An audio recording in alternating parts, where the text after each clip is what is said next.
Amansane yena yedimu Kumawood TV aba Amansane yena yedimu Kumawood TV aba Amansane yena yedimu Sini papa be na upe biasha Amansane winyano baby Kumawood TV Amansane yena yedimu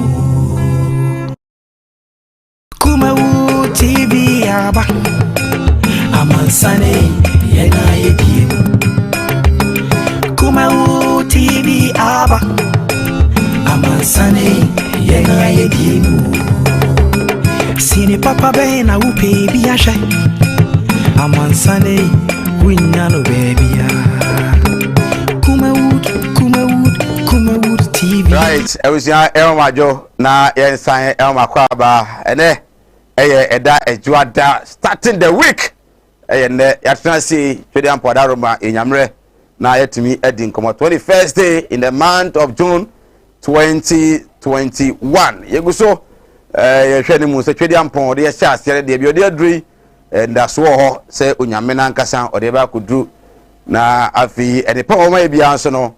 Etumi abemu sede ono ankasa ne nsem etie atranse enyamre na yesunup mede ede se mike ha Kumawood TV atranse se ya adwada kopem efiada 4 to 6 na ensama ho no etwa gu di akoto my Ghana enyamre na etumi esnipa dwendwe o my ne ho se ya nhwe na ya anye o my ne yi anto o my ne yi enya bi papa amma enchirima posterity one day ebe jeje enchirima be bi efopa enunti atansi ya ne nyamre di o man ho nkobo apro man no gina bia na tumi aboa ama ne matumi akoso e de ama o man Ghana enti what to TV wona wo hwe ya hyene so se yesinupi a yesinupi so o man no ebetumi atumpon na abrante bi kan asem bi na samu abrante de kan ye no ade a emu odoye pa se bra na wo ye adwuma na ono wo ye boss of his own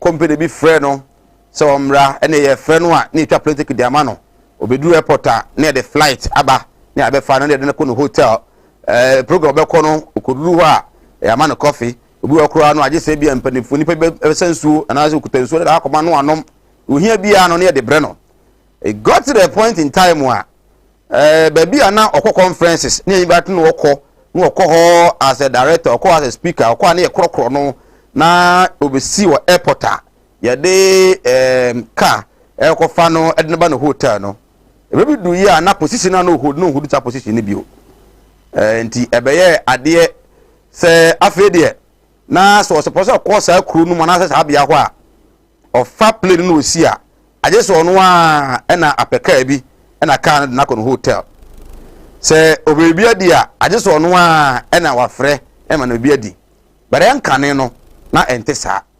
ibia na ye ma no bare nkane no na entesa ade an de kire wo e wa brabo yi mu abrabo mu no de kire wo ne se enne na kuta position enne na ye bossu enne na ye director enne na wo ye chief executive officer enne na ye politician member of parliament enne na ye enne so penny as o puppet sa obejo bible o da be du ho ma wo na wasama uso kura enne asofo ukoye program wa asore no tuka ede be fa wo na owi asade ka ede akosi ebebe bia na sa position ni bio edition so pa se de wo ye bia no enne condition awo mu no memfa sisi obi o situation awo mu ne no memfa pupo ni nchire obi memfa ro obi oniema yie se de be ya daakye wo kwa ho megie mu no onso no betumi anjo na papa no de no na de kosi so nyina ne se o si wotena se kom na wo se bibia wo ne mre bia e wo ne mre nti emre bia nso any opportunity a obenya nti every opportunity you've gotten in your life make sure say obey ni ye na atumi awie ye atumi ede ama wo nhyiran kan na nyame enga ne ya yatiase de da so ho se nchechecha se do betumi akora ne mu akodu stage bi no on so afi na oba bi do so beduru ho aha so bi so aba fom wa bedu stage bi no on so ko du so na so ahwe dia wetu aba fom nti na wa hwe ne ma yi ototo ne ma yi na wo do ho ma Nyankopɔn yi wa bom pa ya se Nyankopɔn se on ka ho emu nipa ho adwenbone as I always say da bia ma nya fine utrim no enya fine nipa nyina de ho adwenbone koro no a enam so utrim fine nti twedi apon will continue to keep you and keep you going na the also was aka so no on sa ebetumi aka use your position wisely,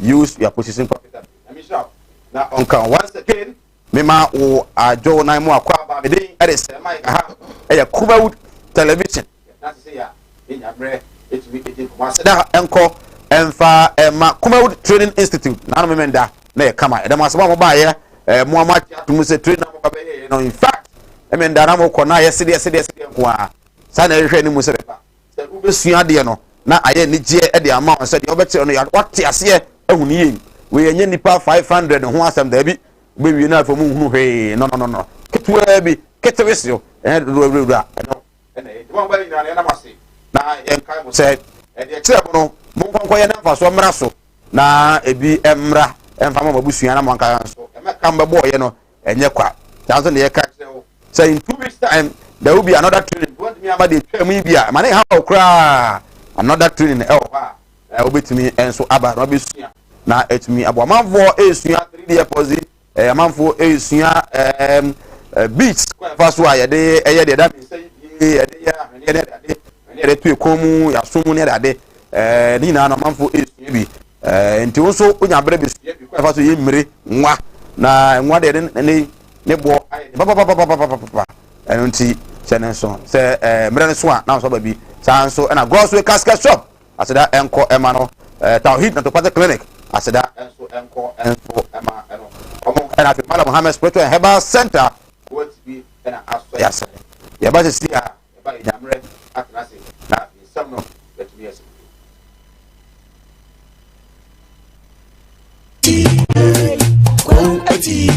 Ozi animudia me manfo nyi bintina mo ne yira ebinu be from ho se me yo asofo nso no mo nya ma asore ma akom obi o ho amene wo kasa isro ka chino wa ya stroke no enko malam se bra ya adwuma me mene da okay kwesie da edwo da ebana da okuo da yawada efie da ana menya adwuma na efie da wo beto me ya wo so me hwaw because nipa ana wo homeda Nyankopon eni homeda okay akwala na wawo no akwala na nya 10 years eko 15 years on nanteda wada fom obi so ho wawo akwala na no isonsuo obi so ho so wawo akwala no de ye ya afi no kon no ya na echi na da so ebia na ne techere ma afi na ne timi emo ye kete oh ha no chine techere ma te se abo wo no malam se nkasa fa na bra ebi so ho so a me ne ukasa o se ne ba no ono matrama do wi jot sabe ko ke abai ni nyina onom wasa glue ankasa nkra no wasa twi glue ka ho me ne ukasa o ba bi na ono ne kodaye afa de ye obe ma no kwati na twa wura mu a ase eya dan te se achichide eti malam se wo de abra nti obi antenta ta kire no no ona ne nyamia se Nyankopon na ebo no ba enti wo ba ena me kase se wo ama ena ma se ya kasa ntine nti abayifo na afaso ana honhom mone ni nipa bone fo na afaso hu ne se obi antenta keke ne bia no na brabo na sai da na ye mo na sai na preko enti sanka sofo e pa nyim sa dia we onko gina asor dem nkase metimo Yesu di mu wo de kase Malam Muhammad yanko kwa atibi wo de bra Eastern region kwa atibi inshallah agonna obehu ne se asema Malam we ka no o wona nyina so se nankwase fo nkrofo ponchi choba fo nkrofo ponchi anadwi ade e beche obeduru fresh na monko a koko bisa veterinary for na ya from say omo mo cheke mu ansa na ya ko bisa mo ya say wa ko hwe maame no ohunu maame no bo a cheke na da me na me ka kire secret down no me na me ka kire anya se wakosua ade wo saudi ntino en na kire say wakosua ade wo pe na wo so ye de nyame apede na man aya 0245 77 18 01 and 0200 797 right yes Emma Wakwaba Ugusu Sinupi live on Kumawood television Mede say Mike ene ya transi nsem no edorson Friday ya catch you say Honorable Peter John Amewu our council be e fa civil servant won a wo kire mu se nka be ya oman ni mu no ye to aba na sambanyu ko beba no se nka MPP ba yi na omomo ye civil servant na NDC kono na nko no mu nyina ko nyina nko tena fie omo support NDC omo support NDC na afi MPP so betena so wa na mra na so omo so kofia na nka quickly omo so no e de omo so nkrofo ne ko so NDC goes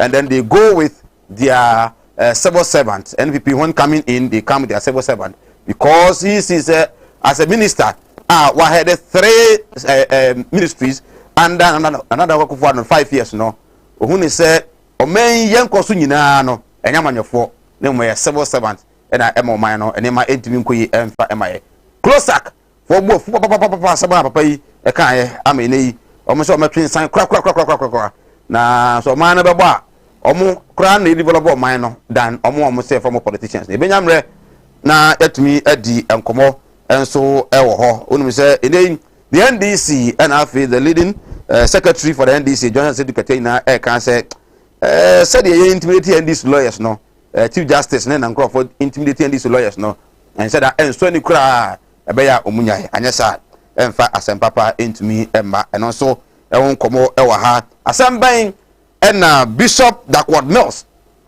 ewo kan ya etia otumfo se tu otoso mienu Santomawura also kan be 20 years ago na akoye bebre o my Ghana me nei Santimai actually man go no so pa e ka be pacho nyame adom eni na kwa pacho de na nke kasa na be yesoronko enso so pending Lighthouse Chapel International baba bontai pacho say in some kan no about 20 years ago and o kan ye na wagye atum so tumfo de modern ba wo bo pa no eso ani pa di Ghana fo no tumfo mfa nche no mpanense akolara na no wasese kora no a ntwa suo wonim no aka yemfa enche tumfo so ba so 22 years 22 years ni baba pa no so asema no wo kan no tie video ni ye pa no a well say say sofo ntwantro nti yafa na say sofo aka ye no kre no sofo asema kan video no mu de na or refer to Asante Hima a year na afia ko bia yi a ye e wo stadium enipa hodo ebugu mpa so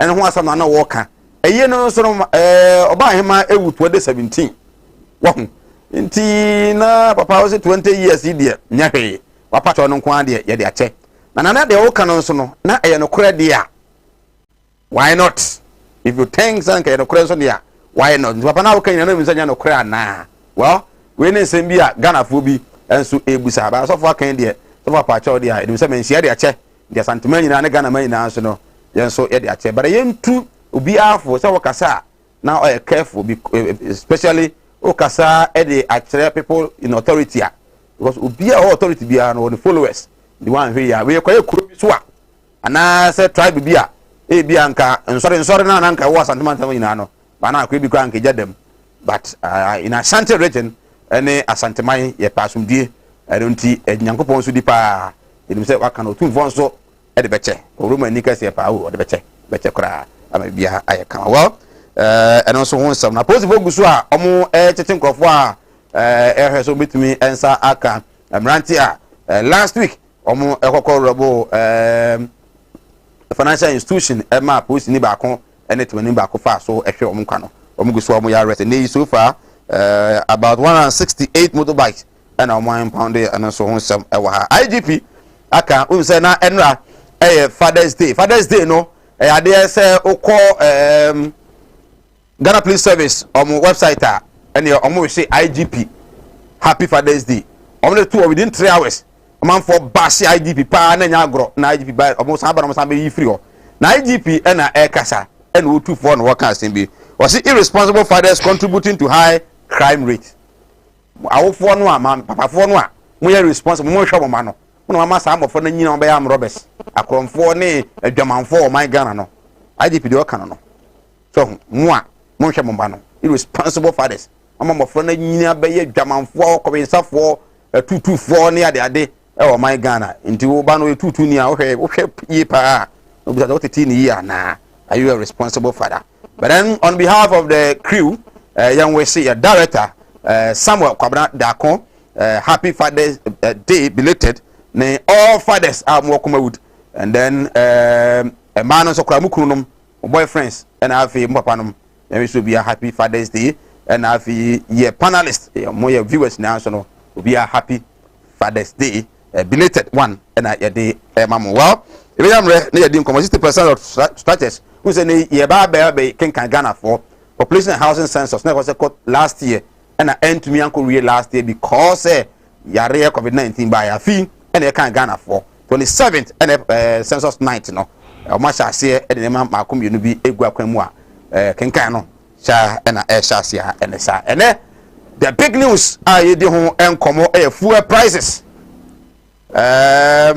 memenda mekoto fuel me husi atum me hu because na me nim si atum ba na me na me ma de da na me komo omabu me enra na me hu se fuel no ya pejam in fact omanu ma ya den ana enya den mo amu use cash no munu say is the government being fair with yena etofu la na kwa say bibia no ho na ekomo yenya mre na entimi ni nkomo Ghana te san emu ya den de ama wana o wi school ti fi anya dwuma nye ana say things are okay yenya mre na yetimi esinu once again e mo akwaba midin edit say Mike ha Kumawood TV with me live on Facebook Kumawood TV on YouTube Kumawood TV on Facebook we like no share na Alfonso enyabi etumi ahwe yatra sei na ye mo akwaba bio me guest ene ye no mu edin komo former parliamentary candidate for the NDC in Shayeso constituency in Ashanti region evangelist Richard Pra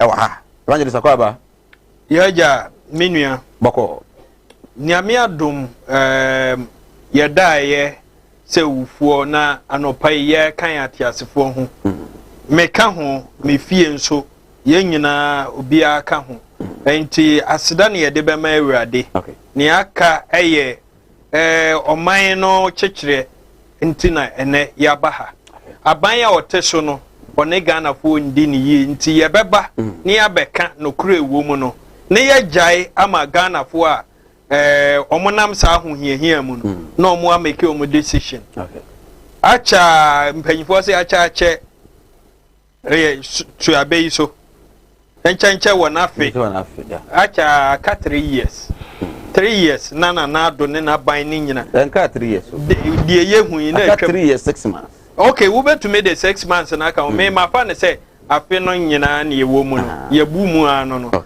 enti nana do ne na ban ne alaji mu nyina na nyame adom ye de omo akogu baabi na his excellency John Dramani Mahama wabetoa ne nhyehyɛ bi a ɔhyehyɛ ya na Ghana fo bi ekodi Dr. Mahmoud Baumia nsɛm keka ene ɔwɛn alaji wa ha de maybe say Baumia wɛ ye hwehwɛ Baumia yi over the weekend na Baumia okumasi o oba yie na say de Baumia emre bi nsum ko hu ye na obobo house address digital address no na obobo address na me say baabi nana do de Baumia akoto no economy no say ye nkoka economy ho asem ye pe nipa 40 ye ntumi afa Baumia nka ho o kai say omkoye dollar no ye nkohwe ho dollar ho nsem ne ade o say afa Baumia nka ho okay won kai Imani Franklin Kujo mu nyina aka ho but ya afa Baumia nka ho no you say onko bobo house address but ayame ye Baumia da che in MPP especially in Ghana politics papa no was say no so was say no ya mama director kwaba Sedu Inusa Ashanti Regional Communication Team member of the NPP Okon of Easter nyame ya adom na branda so say NPP4 omo ko akoto aba wase onda so say regional chairman okọ last elections kaketwe bi na nko wini na anya yie this time round nyame ya adom na ebietum a okọ na akopre once again as a regional chairman of the NPP of East region oba Ashanti region so a ono na director at the health facility regulatory agency omo and regulatory all health facilities my Ghana enti Ashanti region na da no do hospital bi no clinic bi health center bi hospital bi chip compound bi na say ho ensen fata was say operating as health center utia na so a omeba na there's one be closely down ama be hwe mo de nema egu akwan mu ama no atumi aye both public and private abanya akwa ba ba kena ara ma wiya bako de yankopon adaroma bibia bako fugu no na de chewa na sorry for asking this question because I say always everywhere bia na be appear so is bia no we the fugu foforo na eba ampa mi fugu no bibre ye di chebe okay ena ebin so mina mito na sa ubama mi ekwan dia akonya ko mechia mi wo boys mienu bi a mo John Dramani Mahama Kurum. Oh, okay. Bole. Okay. Na John Dramani Mahama what power no for 8 they are graduates I'm telling you. John Dramani Mahama what power no for the whole of the 8 years now on in the NDC year no. Na Sam Rantier Mikai no money jumaye. Oh, okay. For 8 years. For 8 good years. Meos Mahama administration. Mahama administration. Okay. No money jumaye. Nti MPP ba power no ena na mi pese me boa o nti maka che o se o mfa o service nya CV ai proposal bi emra na nhwe se ye betima nya sika bi eboa mo na o mo de aye entrepreneurship okay ampa o mo di we no bae no it was on smoke o mo di bae no na it was very nice idea okay but at that time no na capital na o mo hia no me as an individual na mint me enye ni nyina ema omo wan ko jon kuma wo madiam pa ba onim le me lead omo call his excellency the vice president okay na me koka ensam no ema omo ana nyame nchade oboaye wow as we speak right now onim say mrante mienu no from 2017 ebesi ne no oba ko use 4x4 and the other one so you say Corolla. Omo free bole. Omo bole sisi aye kese. I wish o can say no. Na nka bia ye nyawo ma testify nka ye pa anti make that arrangement no. Na omo testify say indeed. Thank you. Na omo nya adwuma ameni. Omo nya adwuma ye ma abrabo no koye pa de momo. Yes. No more were part of unemployment graduate association. No more part of it. Yes, omo nya adwuma ye. Ena TME na omo ba ko ekuta NDC card. Okay. But still no nya adwuma ye. Nya won sase. Ya ha say nya won sase inkyere nipa. Don't do this. Okay, sorry. Or see yenya yensesi enkyere but I was just referring to card no. Anti opeso play the mischief na. Omo hwe ehun say ede ho ni si no. No ye NDC no nya adwuma ye. Mo ba nya adwuma ye. Yes. Nti mo ba ye mo aso mo krofo kwa na mu ni mo so mo ye known MPP no. Omo nya adwuma ye. Dabi. Adentia. Sa on say onyankompon ewo kwan a odi faso ema obia ehun what am I saying? So you cannot say there will be a point where the whole world would be rich people, and the whole world will be poor people. And see that, yes, no, and start this, sure, and yes, sir, that's the point. So and yet the same thing. So the same thing. So they say be as I'm ranting on so no. Almost NDC for there, baby. Munya be almost one room so having a drum. What they can call NDC for her. Abra more power no Emma omum warm. Omum to me em warm. That's what I'm saying. So and the bane of contention. Oh, okay. I'm going to say NDC am warm. That's a point. The MPP for now have you been able to satisfy them? A lot of them who come to me. It me boy. A lot. Okay. Sir, national TV soon. Yeah. Obia ohwe me bia mo hia mo amra la jiwo he has ever been to me. Timi me nyam bi in Indiana. O say da bain na obai. Well, we say go so din ko ba je chebra na nyam re enkenkan fa ma numbers no e na a good screen no ase no o de fa WhatsApp e be kenkan we your voice note so de ba e be nyam re na ya bo manem rantem na yintimi e mo kenkan emfa mamo Darlington. Or multiple engineering services. You are the manager, Kumasi branch. Multiple engineering services Darlington so hono do kakra ya so speedy recovery and mo na ho tontem ko me this week na wasan katimi mi show na we yare de be no aye ho tontem na niam ntimi enkonkan sanso na me dofo baako wo Tawhid SHS Tawhid SHS Kumasi ya o kire English ene o birthday Mother Eunice happy birthday to you on behalf of everybody. Yeah, my happy birthday. I mean, sure. Now on your case. Well, yeah, shall see on closer. One hour, friends are Benjamin. Public servant, and a civil servant. No, so anything. Okay. Public servant, no, one hour, we Juma, our government agencies. Okay. CBI said assembly near that, no. Yeah. Civil servants ni omo muye juma awo many of the security agencies. Okay. Okay. But sana yesi boxing in this time around. I say there's no difference. Okay. But sa nanka I was ye tell me and I say ye free obia. But the point is that all of them works under the purview of the government. Sanity, because abaina tio munina eka. Okay. What the Minister for Railway Development John Peter Mewu aka the first civil servants ho say ka ono nkodi anka Ghana no say bi anka mo MPP for buy anka mo dem civil servant na ba mo kwanam do mo ko because omu say the sabotage our system no mu and omo enye productive sanko for from civil servants.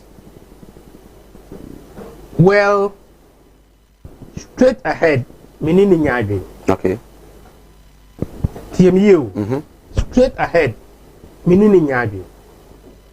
However, sa uwo Ghana ha, na sa ube kanu krepa. Okay. Civil service and I say public service. Yamu bebre edi Ghana. I'm not referring to any government, but Ghana ehemopa. As he said, Mike, minu mienu nim, sana system no SCTA. Obiti baby, ne jumane se, onhwe na traffic emma T junction high. On kojina ha onmo. Obekwa kojina down ho asiye hono na ohono essence ebe benefit on as an individual nti obekwa no concentration bekwa ko hono na wajai nia nka ogina ho eye adwuma na ebeboa the nation Ghana no wajai hono so ya fa no ntu nchen another incident SIA obia abanwe any amanfufro ebekwa into an agreement, a contract. So na only benefit as an individual obenyanente obekata ne omabiso na wa kagana ana wa chichiri Ghana nsa into that particular contract. So and technically civil service and I say public service no omu advise on most of the contracts because omu no technical know-how. Automatically. Now, omu advise mufa. Yes. Okay. Because most of the time, most of the ministers are not technical persons in ministries. Sure. He's just overseeing. So, but omu jumana kasa civil service one. So, and usha most of the contracts now are edi Ghana hemuno. Omu share advice. You see the point? Now, when you look at the series of Wemu Ninara, may I say, in fact, I was saying you fix your attitude as Ghanaian. Now, you know Ghana as your country. Now, when you akunya say, Branabe serve Ghana now. Now, was serve Ghana with honesty. Senebeya, uni honest obisuba, obe serve Ghana with honesty. At the end of the day, no ye chirema. Omubaba be Ghana eye Ghana na yenyina yes to say this is good for human living. So now coming to near specifically Okayano, or see why Juma war about 3 different ministries in the last 5 years under His Excellency Nana Addo Akufo-Addo. Okay. He said that out of frustration. Me meeting channel. That is what I feel. So sometimes bibi etimi esipa ama wan kasa yawo ema wutimi kan sambia and the normal circumstances nka unka. Because now as we speak ono revisiti and some na okayana, I don't think he will say that near okayano was making sense. Because see aben we ba onfa ni civil service complete embra or consusua na we so aba then omaina as Ghana no ye ni bibia ye friend no continuity. Not just say obiaba is now coming to start afresh. So there won't be anything called continuity. And I share civil service no and I say omaina ye chichiro no, we have what we call institutional memory. That institutional memory no, is huge for the survival of every country. Now, obi ni ho nasa una uba fresh about starting from baby and not all one. Who will explain the books to you? Okay, accounting no, bibi or accounting no a friend event. Yes, see, it is not only the figures that define the transaction. Okay. But the event leading to the figures and the records, the 3 of them makes up for the transaction. The records, the event leading to the figures, and the figures itself. Yes. Okay.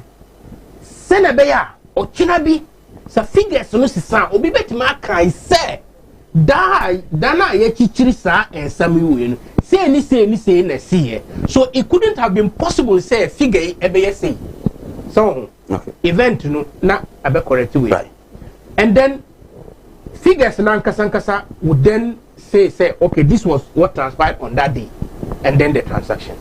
So nti we mu nyina na who this particular knowledge now you are not under any frustration now unka because say you pack all the civil servants away and I say public servants away na the fufuro bi ebana, they will find it very difficult to continue from where the predecessors stopped because can who say nipa edi yawo be kofie or the yawo ni sa kofie na explanation to where you will continue on farmer. Yeah. So it will make life difficult for the nation Ghana. Closer response on the buy modern say between an executive secretary Isaac Bomper Dinko, but on response on the buy no say yebetwa bay mobile at Great Hall sa mo fair amobaye showcasing enyuma abano aye. So all these things no say this is what we want to do. Of course, that's the truth. The minister no, or somebody now say as if they have nothing good to offer Ghanaians. Sama mami Fabian Soso. Na but and you say me general secretary me fwa nyomana okay nyina so because some of them are harsh. So a lot of them are harsh. But yamfa a buffo any buffo and I say 2 wrongs don't make right. Right, sure. So and I was expecting say he could have written your response no me who can't because I'm a public servant. Yeah. He could have written our response no without necessarily being that harsh now you know. But the point is that before a minister will be able to say obey me ebegina parliament answer any question meaningfully now, he would have to be briefed by the public servant. Before a president ebet me Ono na president o. But before a president bet me abegina e kan sam no, na he has been briefed by the public servants. So the success of politicians no lies on them, eh? Absolutely. Okay. In the other minister no working at 3 minutes. That's why I say we have to depoliticize our from the public servant. Look, you can be a public servant and doing your politics, but for the top to see public service as NDC or MPP or CPP or DKP, it's not good. But you are a public servant. Yes. You are a politician. Yes. How effective will you be if an NDC is in power? I think that is the situation that Emma or Nono as a minister no. But coming out with such statements. But Urafi said I was in public service before MPP came to power. I know. And yet MPP by na omodimi baby me but I'm asking how effective were you and how effective will you be compared to now what by also? Obia onim me bia a me ne edwuma bia enem say I was very very effective. And I say remain so. I am not boasting, but the records are there to show. Bia omodimi be ko biara I make impact. How many people were in Ashanti region? Omonim said the word Hifra, and as an agency be one more Hifra. Last time only Kofi Asante interview and Kofi was asking I can't home and I was oh wow.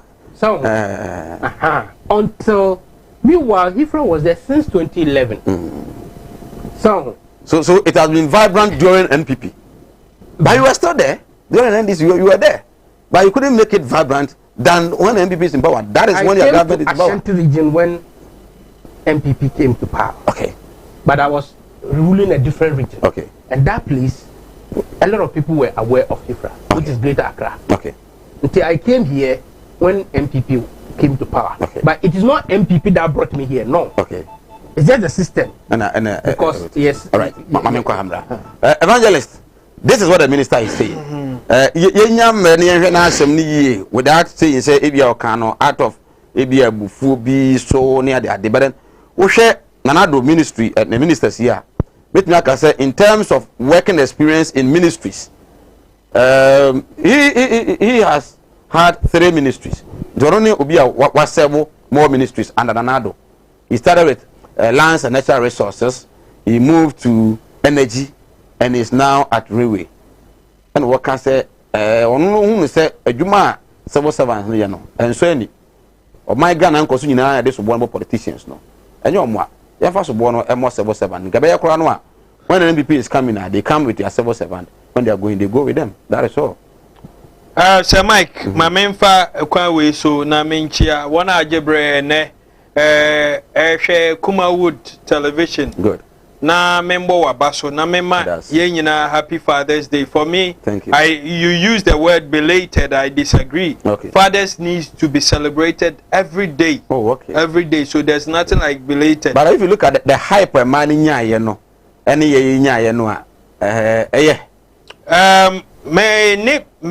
me panyini bi me bisa panyini bi sa question na asema o ka kire me se menhwa ade bi menhwa emwa mienu bi aboa kraman ohun ade a ye hu dede obi a wo area mu abe hu se aboa kraman no ewo aha aboa okra nso hu ade a no wabu nani tie ni ade obi a wo de oye enti say your system no akoba ne say ye hypo emane de na in a way as a result say there's this song This Is a Man's World by James Brown.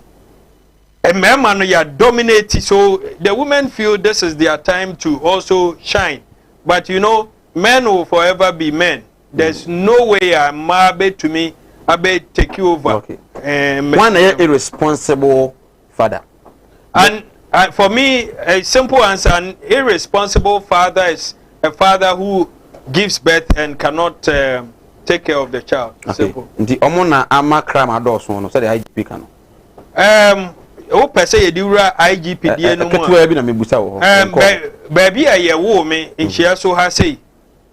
metumi aka say adefo bebre wa ha but ye hu mofra bi nso efie bi mu a wonfa nsusu se nka omonye wayward enti usually yetumi aka say awarija ni janum bi a omonhwe omomma no contribute to that deviant behavior in our society but enye all true say yan o papa nhwe wunti me papa ofimu na me wo age 12 okay enti metumi aka say papa no nyame ofimu but here I am okay obi nso ne papa tiase bibia wo fie nso wasai enti our rest is there now minister in the comment Nsembi Braba. Being a public servant or a civil servant is just semantics, synonyms.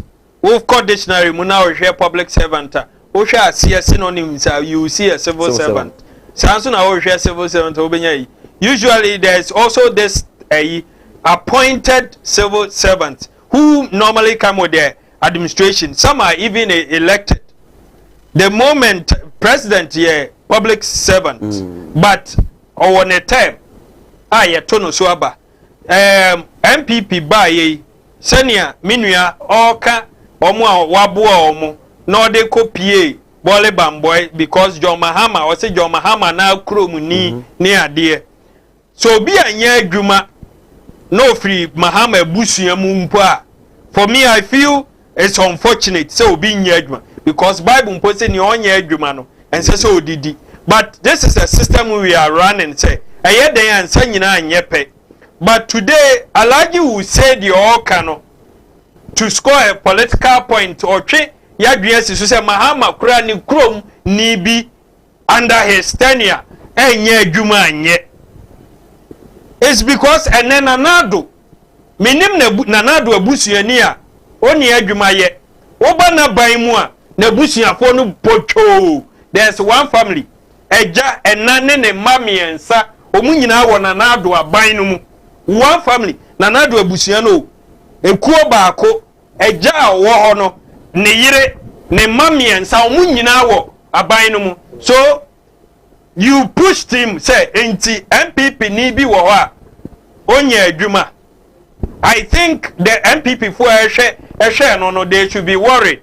You see can say you do pepper so but when you will be now the best score political points because now why you won't say okra NDC card one man adwuma question I will be say NPP for no omu nyina anya adwuma na nka say duru ha ye ma obi adwuma say ye hwe party owo mu ne ade wo buo obi a don't do that but me most mamwa youth no so we school o tifio adwuma opa adwuma ye na wonya adwuma ye you see Emma Nanado can say Obano na kuma so ade pa ne say obi bi adwuma ma Ghana for say education was say good school was say nya good health facility infrastructures but ade here the pa no the issue of employment and we issue say mabu nya adwuma anya there will be Arab Spring say the see or be example good the see and nei omo tato omo say omo mama mabu nya adwuma ya so it's a good news. It was their campaign promise, and they have been able to fulfill their campaign promise by providing jobs to Ghanaian youth. Medasi, you see why Sama Miniha who come I don't stop watching you. I send you messages. Yeah. Make sure you are an excellent way. Thank you. Abai aba obeyebi. Abai aba. Nobody can tell me say under NDC obi anye adwuma anye. Ya for police for ya for nurses, ya for doctors, ya for so many opportunities. But even today, America, and now America will be a whole near Jumaye. Sure. Do you understand? The same way, Nanado and any MPP are buying. Are they saying, say, Ghana Mabuni or Jumaye? Ghana Mabuni Jumaye. No. You see, I'm happy about one thing, Alaji Kanye, and this is me. I do politics with principles. It is a sin to do politics without principles. Just like MPP for a year. What to me, Abu Obi Manenya Juma. Are you good? But to robbing the political way, no, you even irritate and anger your own political people. And ne omunya adwuma. Ye ni ha na communicators 2 weeks ago. Moko strike no. Almost say sustainable jobs. Sustainable afidie aye brofo sustainable jobs. Omo ye na ye. Omo adwuma ye tuto BBD. Napco no ye tuto BBD. Untumi fa mobra. Oye Napco a wonni da ache. Ewo Napco sector no 700 cities. And ya tuto petrol me ye beka. Cars cabo ye saying. Me see the list of my workers. Ni qualification cry JHS. Mama no trade or no one kasa otnasia. Obetumi wo the gold manwa. Obetumi dia ye bibi anya millions of cities. The list cry more than 700. No bia me nini nyina ko university. Me ma bia adwuma afa nkrofo. Wo ani suade hunuma sa nipa na wo so wanya adwuma anye 700 cities. It's an insult. It's an insult. Omo ama no wonder say under them. Seven no say you. Wo betumi aka no wonder say under them. Education o ma ye no poto troka me free junction so na parent bi ka chem say ne ma wo primary ni JHS kura ebi wo fie ebi wo school. Since when? Time. But Ghanaians are afraid to look them in the eye and tell them you are destroying the future of this country. That is our children. Peter Mewu na fe yem face na. Good. Peter Mewu. Peter Mewu. I'm not surprised. He's coming from MPP. Oh. I'm not surprised. No. That memo examples. Me too. Ye ni o memu ana another umpreka say omo aye fix the country. Jimmy awo ye trim. Another umpreka say ye Jimmy say no man ko ye ni aka say omo ye. He later apologized to Ghana. Masa ene wo ye intro no waka sofu bi a waka say tia panyini bi. Wo be withdraw. Now din say wa withdraw wa pacha on me metia me refi say me ka say me kwan nye ye no wo se ma Jimmy. When this happened to me, today they are insulting everybody. They are because they think they can use the gun and their thugs to hold on to power. But you see, nothing on this earth is permanent except the word of God. MPP will go into opposition. I tell you, by 2024, they will see. They keep on saying break the 8. You see? So ubugana fua who said to me your modia and ya na ube breaki they will decide omo ehwe ne so omo sitremu ya they will say montuaso mo sefata. But you see, but when you were singing GM Tuaso no na munim za Ghana for JM per the constitution no to make cost for second term and we felt say what the adwuma waye no on Tuaso. The constitution, but you see, to also any break, one is very violent. To also any break, one is very violent. Woman me toa na se bibi na me break here. You should know what is coming. But Ghanaians are ready. It will never happen. Omo de one eba ba omi anala. Body choose one. Na me nya ni ho adwuma. Choose one ba omi a. Okay. Does he have credibility? So what do you see no? No. That time the man close at 4. Oka baumia ama nkrofobia adwuma ni nyina. I have not. Nyawo na wo se woni Mahama ekrofobi di koma baumia ho. Nya baumia nya na konta ne Abu Ramadan. So no so aban no ne nkonta nyina wa aban no yenkoso hwe Peter Mewu say that is why I'm holding this document. Okay. Or say I come to government, I come out with good policies. Unfortunately, people voted me out of power because they think my policy is not good. You see, he's predicting that MPP is going out.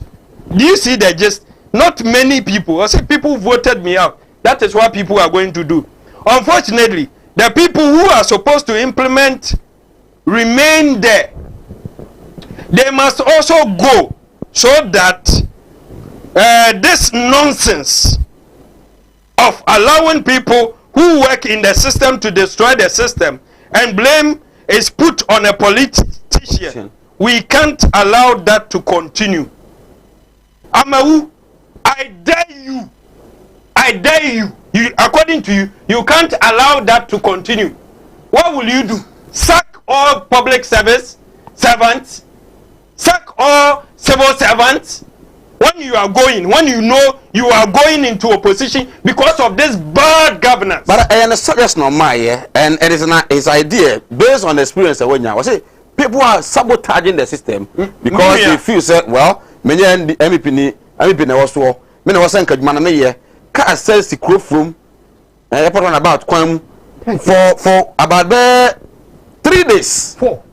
Now can this you what they also okay juma na oteho onye yenya ne bia emfa ma ban na chinkata ban ko ba ye kra no niema enkoso is it not happening minia yes those things are happening and na ye kasai obi aye adwuma in the public service for almost 30 years because ne pension enye due public servants per the 1992 constitution NDC diama Ghana they have their mandate is also backed by the constitution. Okay. Apart from the military who go to pension, you know the military they are not part of the public and they are not part. They are the only exclusive way say 60 years now co pension. And to say for now 20 years or 18 years you have that tenure.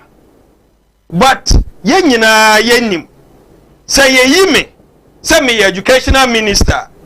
I have director maybe under Mahama no this is to implement your policies and your OC but you are the head and until the president say corona kosho but not this kind of language using words like nonsense. The man is frustrated. The MPP government itself, they are all frustrated. That is how come they are insulting everybody left and right. And to the American say medicine. You see, ya wadie nyina ho kwan. Ya ni nyina na fata. Wo ye opanyini a hwe okasa yie. Hwe wano asem yie. Now I feel the civil servants are being lenient. Me wo omo statement. Omo aye mre ama omo aye mre. And this wo ho we know the omo ye. Send this war, we know the omoye, but yendi omatem. Today, a room pempenswa, a minister is insulting people or no. President Betumi yinedi anytime. Even by this, if I were the president, come yinedi because or koka bekame, beka binding yina. Oka no kreno. No krebe no oka. Say, omoye nonsense. Well, that is not the right way I make better. No, some all canons no. Ebu how be call the American say the entire me go to Bible no mama lande. The entire me go to Bible no. There's always a better way of saying things. Okay, then you still make the point. Me that's it. You all know that. Me call this assembly be. Me around 9 o'clock. Thank you. And I can tell you it was Friday around 9. Now mama back for the assembly hono. Mama office near be in 6 out of the 18 offices. And then me said I said me said that me tell hopa. Omo ba yen so no by 12 o'clock. Na yes do na ha say eco weekends ntino. Na omo eko. Say bibi say no e mo man no dwumadi ayedi no e ma form. And then again sasanso kwa na eko so a. Say don't dey leader no. So who the DC and I said minister no so no. Then I'll bet me I the aboa. I could do say. So, until I made kind a kind no. Share me or Casano. Na o ha haneni. And yes, o Casana na Cassetia. Na Cassetia. You can decide to lie on the floor. In fact, you can decide not to talk. Also a don't attack the way I talk. Okay, so that can be you. Way. Yes. So don't go that level. Good. I'm very sorry for that. Now, Niami Epachen said, "Share uko I'm gonna get junction high. I'm gonna get junction high. Anopana nipa edi line so our mupeso mukujuma. Trotto phone ebe blocky a quino. I'm doing traffic 1 hour from a town suit of a run about 1 hour. Police in that police need at the other side of the road. and stopping people and then taking bribes. But people are lined up, workers are lined up wanting to access the road to go to work. Trotro for no aji onyina afa. Ubo aban kra, they don't care. When na man also hwe ne ye. See the point. Say we leaders who your national security minister, your interior minister, your defense meba. Prescription is say bibi sa akoso na nia wodi ni tu ho se onhwe na djuma no enkoso no na je se onye na djuma nya sa obeyi na di nia onwo ho na wodi atunu se onye djuma no onu su ehwe se nkofo we sei na omoye na e wo so oye dai eyi o medi ana se o reprimandom mo boa sa sana nka ye starti eye nka Ghana ye hu betoye because the indiscipline and the bad attitude is so much. That is why Ghanaians Tanasi who say from 2017 to 2024 young farmer could for na buy no more message Ghana indiscipline my but most of my no is getting worse. Say crowd so na me ya adwena na Dabio oza my bibi me no nya adwen bia hwe sa oso ubetie NDC for na moye dede bebre in terms of security mina nka they are doing their politics and that is normal. I'm asking you a question. Some buy hear me. Say and I say it's my question. If you say omo per power, okay. They are doing their politics. They are building up. And you know your friend builder. They are building up.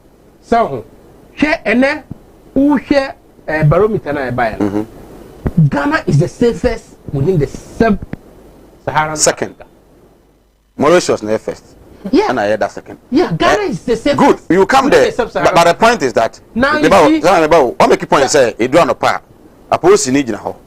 Man for be kwa adwuma no. Na traffic ache. Na omo gigiska. Na make say we no me ba. We na ekoso under Kufo. Ye ne mehu ye de mehu ye fa na ekoso under Kufo. Akoso under late meals. Akoso under John Dramani Mahama. Akufo don so aba sign koso. So then why do we even have to vote for you people? Because as a mobile you problem pay one mutu me boa me enso. Thank you. So ensusuye da. Ana dia here. Ensusuye ni say obi ye indiscipline. Ono ankasa na ye indiscipline no. Ono ankasa na ye indiscipline. Like the NDC party. They were just indiscipline. Or if you say NDC party no more almost say omo chichiri dog no. The backing dog. The backing dog. They were referring to their own founder, the person on NDC Nifar by no of forming party now. He was backing too much, so you have to be in the cage. No. This is the indiscipline of the highest order. Ono and a ten party and a wo anya akunya ebedwane enye bidi. Who friend backing dog? Onu kra ne ba village. Ebe as a talent no all for free village no. So time no. That is NDC. Now NDC is not in power. The indiscipline of the NDC. Me can add the difference no. The difference is say mo buy na my year. Difference ni say yeah no yanya indiscipline. We are solving the indiscipline of young Ghanaians. Most of what doing most are say fine. And I say yes they say Ghanaians and fix your attitude. Na same me ye point no ye eto ho say nka cars mfa so na traffic emma na sa wo as Ghanaian wa be parki e block point na traffic be wo ho but the coin ankasa is good but attitude na block point na still traffic na ye wo so no e da so wo the mo ya sa mo be sere mo no mo sa batum sa me asere Ghana for. Is that the solution you are telling us? I am saying say and until you say Ghana for you fix your attitude. Until na ye kachire omo say fix the country they say it is good. It's good. Because you fix Ghana now. Ghana is a boy nyina. And after all Akufo-Addo Obano. Na ye nim say bibia say nti ye ba be fixi e na omo di to me emaye enu na ye gu so a ye fixi na say ye fixi na say omo say da so etutu e rogu park no mo a be ne dey it will make life difficult. Yeah, still yeah. Okay. But who the speed at which I kono. Okay. If you say yeah, this free on obedi. Well, you go so yeah drink about a higher Kumawood TV. You know, Sinupi Midi, Edis Mike, Wajin Channel Bra, voice note with the Bible can kind, so and now the WhatsApp message or a text message, Nina the bar, Benyam Renak and kind Edamana, voice note, Manam Rantem, na into me and more into me and fire, and my intro, Yanni, Yabua from Crato and fire, Rayaba, you remu, what do we say in the Okotofuala at Tutum, young Comra. Oti animudia me manfo nyi bintina mo ne yira ebinu be from ho se me yo ma asofo nso no manya ma asorema akom obi o ho amene wo kasa stroke a chino wa ya stroke no enko malam se bra ya djuma me mene da Okay. kwesi da ejuoda ebanada okuoda yawada efieda ana menya djuma na fieda wo beto me ya wo so me hwaw because nipa ana wo homeda nyankopon eni homeda. Okay. Akwala na wawo no akwala na nya 10 years eko 15 years on nanteda woda fom obi so ho wawo akwala na no isonsuo obi so ho so wawo akwala no de ye afi na kon no ya na echi na daso ebia na ne techere ma afi na ne tini emo ye kete oh ha no chine techere ma te se abo wo no malam se nkasa fa na bra ebi so ho so amene wo kasa wo se na ba no ono matramadol wi jot sabe ko ke baby ni nyina onom wasa glue an kasan kra no wasa twi glue ka ho me ne wo kasa wo ba bi na wono ne kodaaye afa de ye obe ma no kwati na twa wura mu a ase eya dan te se achichide eti malam se wo de abra Nti obi antenta ta chire no no.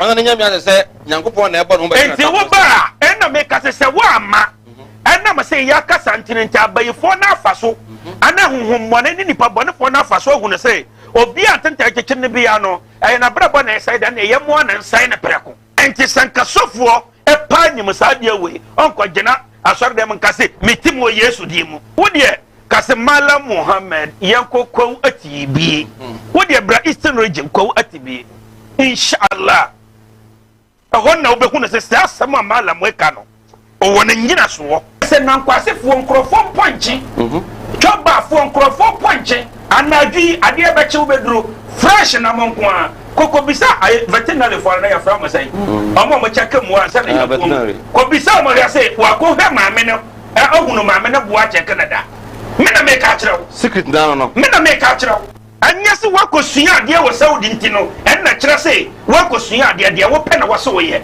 de nyame apede na man aya 0245 77 18 01 and 0200 797 887. Well, I will try. I'm sure you see you free. Why the den? It's slower. You know, if I go over to me, I said, I want to offer and see no more than I'm in there. You may know it. Now, in fact, I'm going to take my way. I'm good, Master. Oh, it's been a long time. Oh, yeah. Missy, Minia, or Brapon to Yao. Seven and my uncle and Yasha Dion. Your penny, mammy, seven and a padak, Master Camera. Ginny,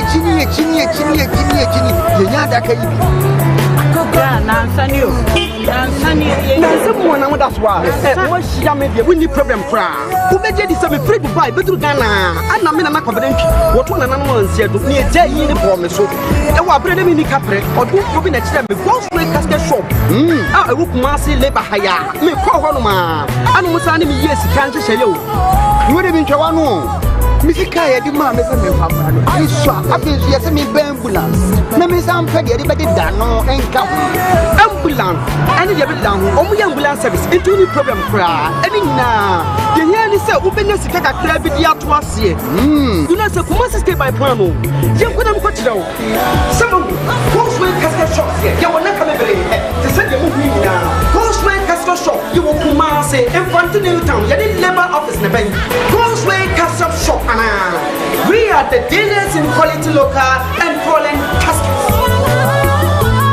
And ya rawo do ben e na agi ni padua no aboso ya re bi ti se eni ya re akoma ya re wadumu ato wontimi ndidi oba ne barima wontimi nwo me kanfo tahid naturopathic clinic adodo na efreye Madam Katri clinic di amawo Madam Katri clinic enam homeopathy naturopathy so betu ya re nyina efri ho ye ne kofa bae de Madam Katri tonic aba adwaman so eboa siesie ni padua no ni titiw e de ma emma wonoma won fichiko ensisi so yie sa wono Madam Katri tonic eboa e ma woni padua no enyini yie na aboa ma wo fichiko so aye kama ye won fidie wa waso a ye de aba adwaman so a ye de hwehwe di padua ni mu eyi ya ro hodo ahintani nyina edi Katri clinic e wo Kumase Asante Mantembu adi ne wo Madam Katri clinic ya re nyina last time FD ya hwehwe sei dwade ka to yi mu agi atum se eye. Right, I was in Emma Okwaba Uguso Sinopi Kumawood Television. Once again, we did at the Mike Aseda and Kumawood Training Institute, Tawhid Naturopathic Clinic, Gosway Casket Shop, and Afi Mala Muhammad Spiritual and Herbal Center. Kumawood TV, some boy made the at me at the abroad voice note. My name Rantem, Nina Mre, Emo, Emfa, Emma, other messages, Samodi Abano, working kind at me at the Amamo. Well, yeah, share as here the issue of fuel prices are costro. Nei petrol ne diesel no nebo akos. When can na kota na 27 Ghana cedis 50 pesos 27.5 nei apeja could do 28 Ghana cedis. Over the weekend ni bebre na no Friday na nwumre no na ba he. But the weekend they could feel be a busy near the year near the other programs. But I will pump here and then I bought fuel no ebo esan costro. A lot of people are complaining. First no kwale betu mu ananka woni mu ya bo nkai kakra. Benedie ase se wuti anye yi na wan ko pump wa mu woni anko ho a bo an se yatum. That's what some Ghanaians are saying. Drivers are hodo no mu din komo e kasa se asa ban no oni option bia so benya sika e de abo man no bra dan se wona o mu use cars e da ase wo how no dodo no ano e ko mo so ana well e bia wo minim se de sitie cars kare de nya de se e bia e betutumu nemum the effect is that to petrol mu a na so no so no e ko animu pa ma men chance e evangelist wo waje nche fabra na nya mre enkenkan evangelist the abano no for so me kan wo me kan mu ate se na me ko me si atum na utimi se na se ade no se de si ba no na aye kakra but all the same ya tetefu am cost bio yo meda was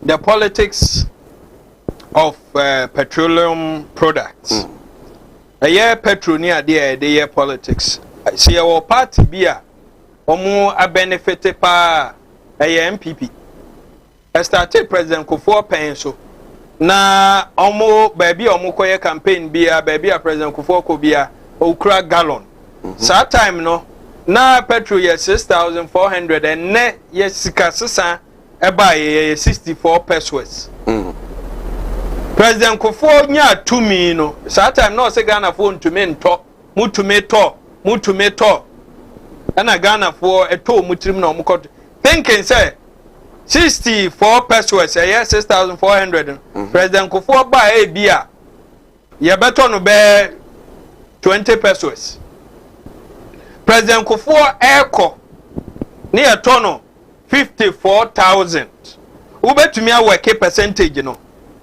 from 6,400 a 64 pesos to 54,000 a 5 cedis 40 pesos check the percentage enya sem ketwa enunti se obeka ye abana pa ye ko second round ni ade President Kufuor de America bete subi thinking say Ghanaians will fall for that anya adwuma mama party came mama party e pam microphone containers those days enne John Dramani Mahama ne atamels be fire no Mahama e kono ne ye top petrol 16 cedis 40 pesos na Ghana for driver for ye ni omo na ti krom a ye nim dede a omo ye se ne bo den ye nti bi da ne ade MPP NPP the campaign ene nanado just obefa ni 16 cedis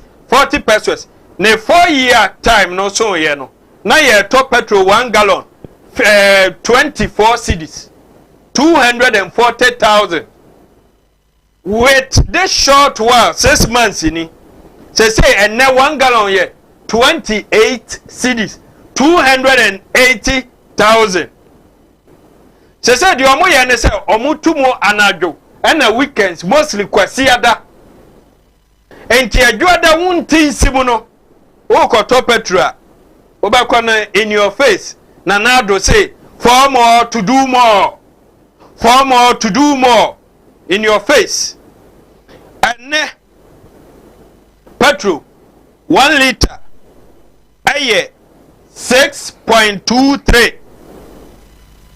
mahama econom onim say me shop na animo fuel station wo nti board no me ti wokra me ye adwuma me pagam ti me board it was 2.77 and then 4.5 and I say 6.3 6.23 yeah 6.23 yeah. Hey 4.5 sorry any enka mekwa akofele tank menua me no nyina na yusu ka o unim de edesa de we ba aye how no unim for now my develop strategy me kwa de metu me say 20 cedis ya no ato no de bu edimidru me kwa adum na edimidru km ya me 3 year na ma say de awura ho 50 cedis but so doing no now we say we engine and comedian me pen say 4 years ago me yi 160 cedis me coffee fuel station me car na ya freely 1 week is it the same tank me nye bi nka ho me nkoje e bi mbata ho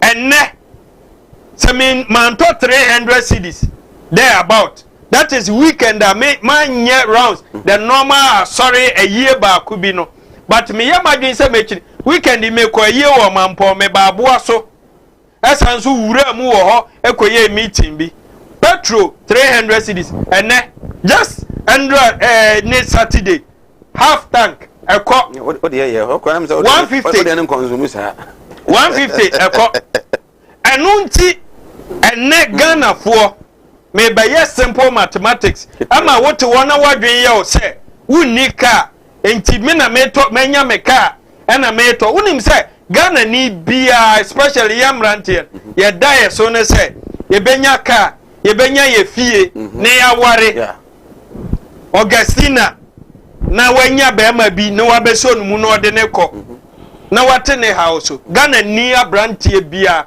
ni vision no enti ene wo se me ma to car na me na me pe ena me tua saa me ma wo so baba na wo de wuni car na wo de wo se tro ne taxi anana ofo a ma me nkyerɛw ene tro sika no wo tua the same ana ye de bia to so maybe you are even paying more than I'm doing anopasa wo fa car tu na kwa adwuma mu a wake anwumre wo be fa ba wo de kabom na wotwe na be ka kyerɛ me se wo de na efo kyɛ me de obi abre ni otontos okofa ntos wa akomada ede ba kejeti a central market ene wo kotontos ye yimiensa bia ma 5 cedis unim de ntra car na ode ntos ni gumu de bae no driver petrol diesel ne boa ye de enti ode sa eyi ne beto so wo a wo koto de abeye kalomo ana wo beye obanku no wo na ebegu so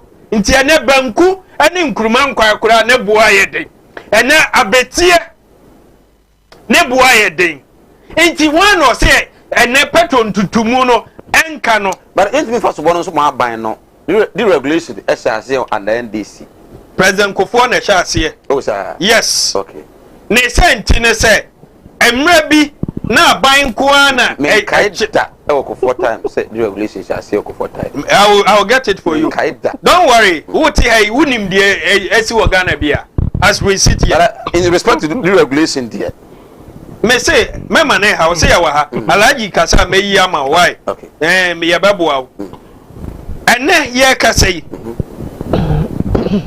when no say there are two factors ma petrol bo ekosoro there is the world stage send here America ko ka obi ntokwa so many to petrol or to me affect production what that pattern cries all this affect internet dollar world market we see but another channel yawo aban so de na wabo saa inhyehya ya de abase ene yemfa nhya kuo bi nsa kwasoro amuntum ba for ma monte so ne ade but when was the last time and what say world we say ya te petrol so Ghana has say ankasa wo call ya na say da sorry ya so according to wo bu ato yam there's the component of taxes aban every barrel of petrol aban the tax etoso because it is the easy way me friend the lazy man approach of raising revenue for development. So what they two petrol so e can be intina mekan entosu ni ne ho abam the oto abetia ne ho abam the oye we obi asofo obi ahunwom because anya wo beto ananso so obi beto mo wakotua eno no ntino ene nanado bola tax or the tax bebre abegu petrol no so omo ba no mo se omo be yi oman ya free taxation to production say bibia lazy yamfangu petrol so omo be ye bio but ene omo ba ye no ye the measure they are the laziest of all government ever in the history of our fourth republic anunti ene sanitation covid yade ye ba ye aban wei sika ode age what the tour aba e de abegu petrol so say aside bibia to amimi tuya no me koto petrol yansa nso nje me covid sika kakra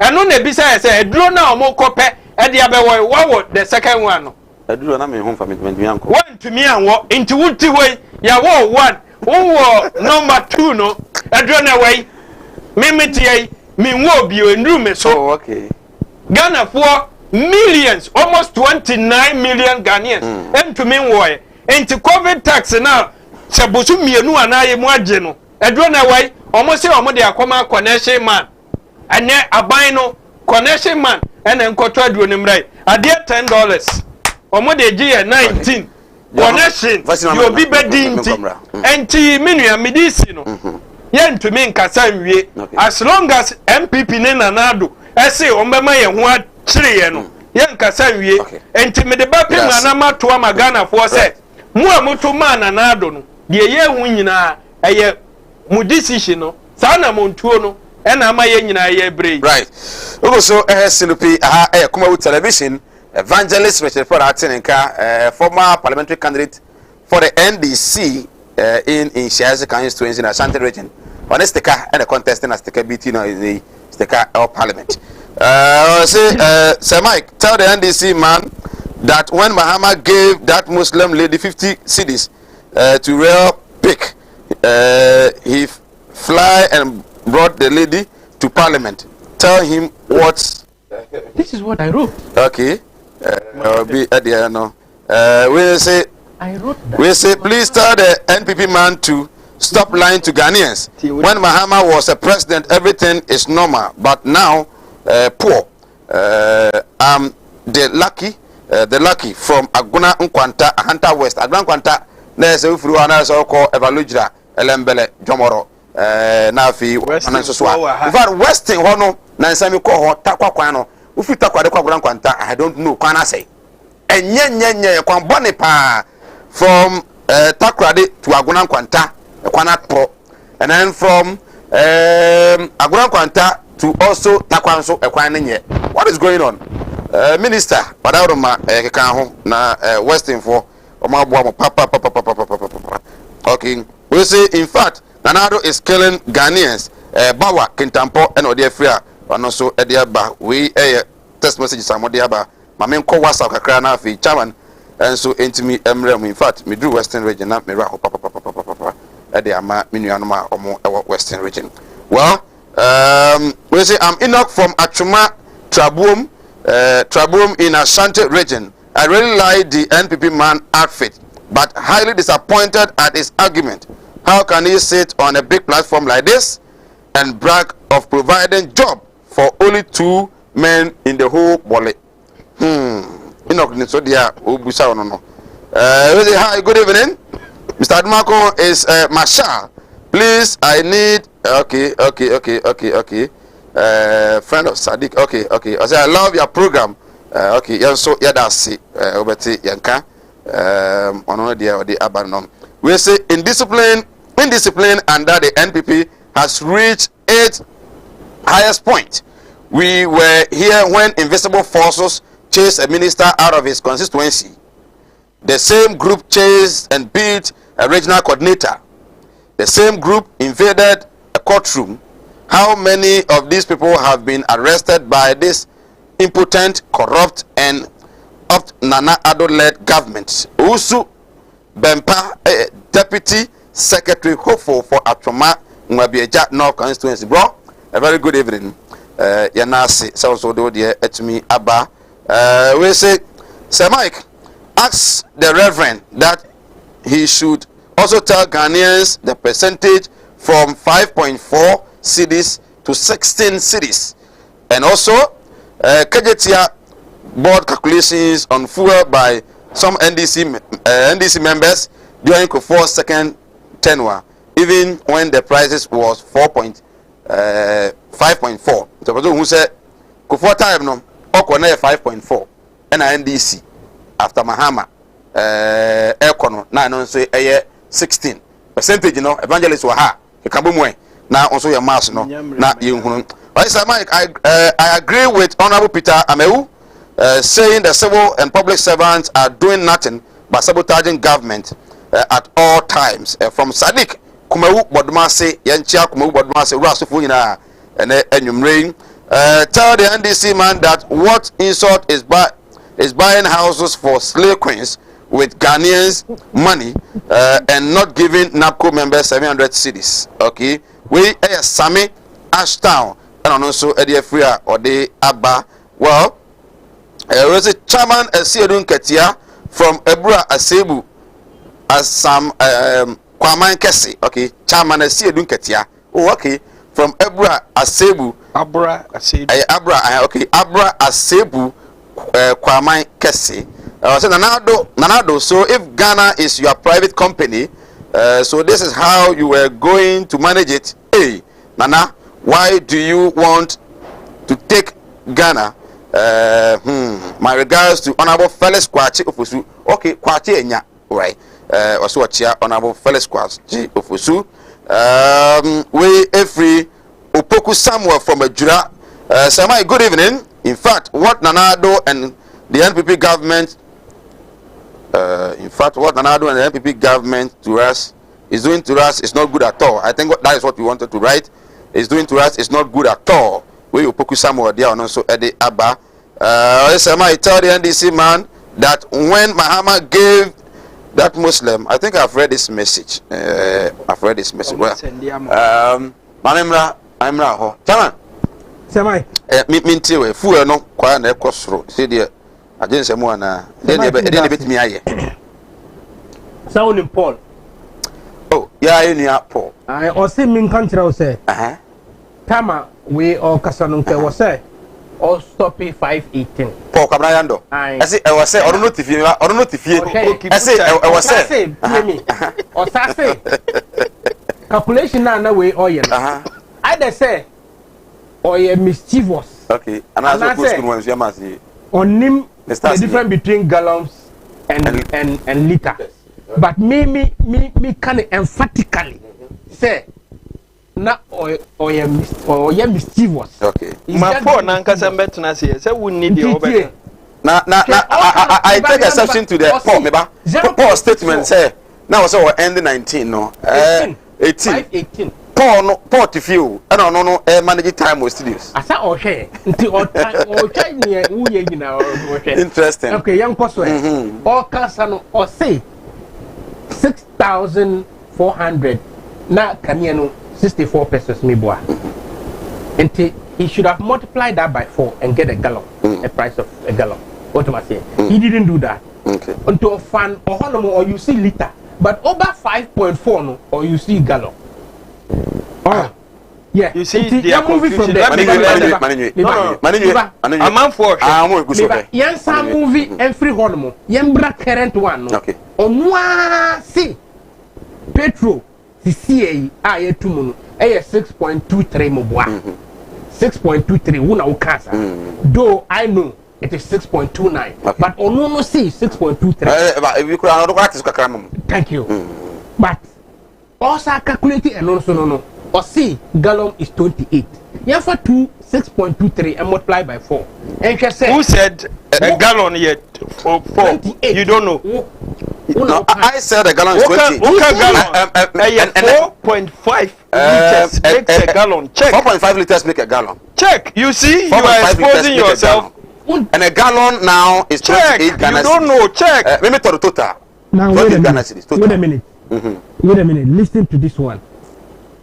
For the comparison, I'm reading from the ASEP. Okay. For the comparison, the average price of gasoline in the world for this period should have been 8.96. Okay. By near Nuna, Mipasemika, come down to the prices as at 14th June 2021. What do you call it? 18th June 2021. Gasoline 6.291 per the new increment. 6.291. A gallon 23.814. 23.814. The price of a gallon of fuel. 23 cedis. 23 cedis. 0.814. I'm gonna now. Now auto fuel. No. Even before this increment, no. Now to gallon saying, which of is it Guel? Is it a Shell? Is it a Total? They come in him. No. Answer me. Answer. No. I will not allow you to move on until you answer this question. Liter no in equivalent to $1.84. Uber gallon na $4.103. 4.1. Good. Me say. What's it? Omo kind. I can tell you. You didn't even know a gallon is 4.5 liters, and you use 4. Where are you buying your petrol? Or you don't buy petrol? Me say me juma dey we na sleep you. I don't know. The American say, what's it? And yeah, me what you are reading. Almost fuel. I was say yes, 23 Ghana cedis. 23.814. I don't think they wrote this thing. If they wrote it, it's a trash. Because fuel, even before them, before this increment, no. Now 27 Ghana cedis, 50 pesos. At some places, now 27 you don't buy petrol. So how come they are telling us in Ghana, a fuel is now 23 Ghana cedis? Say, Mike, the most important thing, say, as we speak, compared to the sub-region, the prices of fuel should have even been 8.96 Ghana cedis. 8.96 Ghana cedis. What am I to for? Anything. But what is happening globally? If you want to use the what do you call it? Your formula now, the calculation. 28 is because of form. Yeah. I was saying a 30. 34. Not 34. Yeah, sorry, 32.4. But per what you read, also almost say 23 Ghana cedis per gallon. I want you to correct that thing. That fuel in Ghana. So how will I go? How am I going to correct? Let them know that. Let them know that fuel in Ghana. I'm reading to you. Fuel in Ghana is not 23 Ghana cedis. Tell them those who wrote that thing. You are taking this. We are running on a national TV with this. Samaik, I'm moving on. You retract. What? You didn't even know a gallon is 4.5 liters. Well, what's happening? I'm scared. No. Network Bogoso. Was it NPP? Please. Is better than the NDC. Okay, the Abanano. Please, please greet the NDC man. For me, what he was saying is true. I'm Muhammad from Kumasi Technical Institute. Okay. Lectures no. Amabana. Anamuguso strike. Because of fuel prices, a man for call Akumadan. Yeah. Tomatoes. Did you say that? Yes, I said. Did you say that? Yes, I did. Thank you. I said it. You see, Ntina obi sending message say the difference between the NPP and the NDC no aye competence. Share NDC we power no. Na akomanda na na ton tomatoes. Enya buki. Who does? Enya buki na na akofa tomatoes eba Ghana ha. Akomanda say very well. Say Mike me ba. Bukina no unko Bukina akofa tomatoes e di ba ha. The fuel price and a new obeni bako akomanda ha ekoto the fuel price difference no saying. Are you saying say today because they don't bring good tomatoes from Burkina? What is the meaning? You cannot be building upon the Mema kind and expect you twist it and I sit here quietly. Please allow him. What is Chairman, that? make your point. Make your point. You twisted so much. Make your point, Chairman. Nyame Pachani said. Good. The difference, this is a call and kind, and a text and kind. The difference between the NDC and the MPP is competence. Government policies, Eddie, tomatoes, Abba, Akumade, Aya, Unko, wait a minute, Unko brown half origin. But, Omu Emreno, na ye single tomato bia na ye to wahano, na ye kofano Burkina Faso. Which government policy brought tomato to Akumadan? Because here we are naming Akumadan. Who doesn't know in Ghana or you don't know? Na beef factory ni Pologo. NBC buy no didn't they destroy it? So like why are you talking as if say who name your man will destroy you? You don't talk as if say who name your man will destroy you. Yanka tomatoes no ho asem. Tomatoes no asem na me see. You even make my case better by bringing Burkina Faso. By bringing right because medium put them come the chairman. Allow him. Continue. Fuel prices. Why are you like this, Reverend? You are exhibiting the qualities of the end. The issue is fuel price. Talk about it. That is what I'm. You didn't even know a gallon of petrol is made up of 4.5 liters. Mike, is it a plan or what? Talk. I won't talk again. Let me drink water. You won't talk again. You promise. I promise you. And I believe you because you are Reverend. Don't bring that. Is it Ghana for your day? Ghanaians are complaining. Say, food and no cost us. And there are a lot of people are minimum so much car. Those who have my contact, those who knows me, they meet me one on one and they complain. So, Master, the name of the man can be a new. One of the disingenuous na Reverend A say, or shadow no, disingenuous is not an issue. You are bringing me in. Talk. Near not all you say, or CG regulation. Eba former president before. Yes. You know me say, and no, nanya sanity. Me man who said. And yes, sanity. Also, better care about. No, I want you to say it emphatically. But I said it for me, what I know as a journalist, yes, the deregulation and you for pencil. And it was so a fact now. No, you remind Muhammad. Period. Continue. So, until also who never can allergy. Let's say, so better na handa sa upesa uka. Ama ehwefo enhu ye hwefo enhu omo amu woche omu hu umobo na omuntu abama NDC na. But you don't lie to them. You don't share that empty distorted facts. Deregulation no ye nyina nim say deregulation no eba NDC emreso John Dramani. So what are you talking about? Usori ana wodi eba date no e dey akọ e friend say President Kufuor Emre. Meanwhile NDC and I decide my buy. So now let's come to this one. Okay, so there is a story here by GNA on the 3rd of February 2005. Kufuor argues for deregulation of petroleum sector. If I have to read, President John Ajakum Kufuor on Thursday made another strong argument for the deregulation of the petroleum sector, although he noted that it was bound to cause some shock to the system and said the government would take a decision on it this year. Okay, in the short term, it is likely to result in a rise in inflation, he said in his first State of the Nation address in the second term delivered in Parliament. Good. Eventually, did it come? Did it happen? It didn't happen. It happened in John. You just read that it will happen 2005. And it did not happen.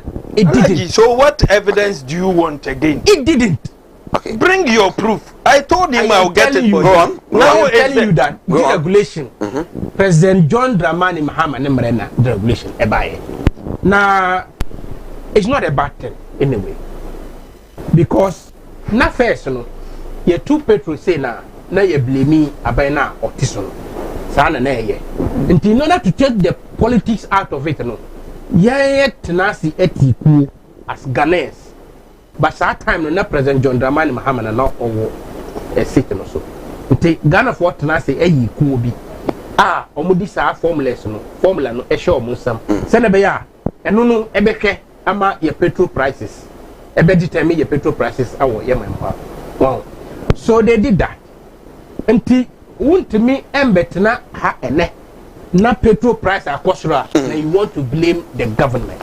Why wouldn't me say businessmen Samrei John Dramani Mahama is to still near the status quo na ewo hono. Government used to na abena na ekra crude. Ye the crude no ba na ya refining water ma oil refining mo wa. John Dramani Mahama oba and then oye. He opened the floodgate for his cronies. And then they import straight refined fuel to this country. Ebesene. That they are now the big boys in the gas system. Okay. So the mess was created by John Dramani Mahama. And after 5 years, I did to me now. Wait a minute. You have not been able to. Sir Mike, you are just talking as if say when the kingpins are holding on to the oil industry now, you can just walk in and ask them to walk out. It doesn't happen like that. Okay. These are big boys, and a lifty fuel ever this country with their own ships. Okay. When even Ghana doesn't have ships. So until they leave the system, we continue to suffer. No. Government is taking steps to revamp the toll. And then government nankasa obe krabi ediaba. Now we're lifting here so our share of it. Though our share is just nothing to write home about. We lift to home na dia koto na ya refining home na at that time no we'll be able to determine the prices of fuel. You couldn't do this in your first 4 years. What say? Went to be on your way first 4 years. When him say enye enupe ena ye buy yeah. Okay. You see the point? Wow. Government business is a whole lot. Ghana nyina na ye deal. What am I say? Enti Ghana son. Ghana son. Edwuma no so son. Uso we kakra na waso we kakra na waso we kakra. Na kan hu say ye ba no na ye main promises na ye di ma Ghana for no. Eno ya tackling am a reverend. What I nini age. What be adwuma? Because onu ankasa ehun say free senior high school. Aba. Okay. Me na say Never said that from Malam Muhammad Spiritual Herbal Center, Malam Eko Etibi Escafo Amantem Eastern Region, Udukoa, also call Etibi and a Malam or say, how a man here, a spiritual, physical, bra, no wow, Yare and a adokro, a dam, and now bush and a bo, a tre, and a bush and be, Nisano, we are not sans, we are not sans, Malan's bra, no more, you must some nae basa, a contour some nae thing. Oh yeah, Juma, so you want to head down because cannot answer that man zebra. Now, until how you know, a co-wet be escafo amantem Eastern Region, Coco, now for car to us, and a malam or Ghana, you know, or Kwana or 0246 647 247 0246 647 247. God's way casket shop, and I may come for them. When you're Quadia, my dear Bishop, do one week, we pay Panaku, God's way, was in this cafe for that cannot be free. Now, ambulance account. One flowers video coverage now they account when people so yeah we are somebody or the habit to be a that can also know be a so movie and tomorrow day now with people with me Abuapa Kumasi as for labor about and or Fantino Town 0243737457 0243737457 now what to me after Tawhid na to protect some country say nay Madam Catherine I had a sabia kese back on yare bia no nyame adom omosa eho woni na efra etesi so bra on beye etimi dia mawo wo yare say stroke, hepatitis, hypertension, diabetes ni na no omo esa mayare nyina so no omo sa o makachi kuma so oduom Body Johnson and Abu Tawhid Naturopathic Clinic say o makachi no ebutu 0278626262 0278626262 from na omuntimi enyo so mo audio amode aba yenti akra yeba to aso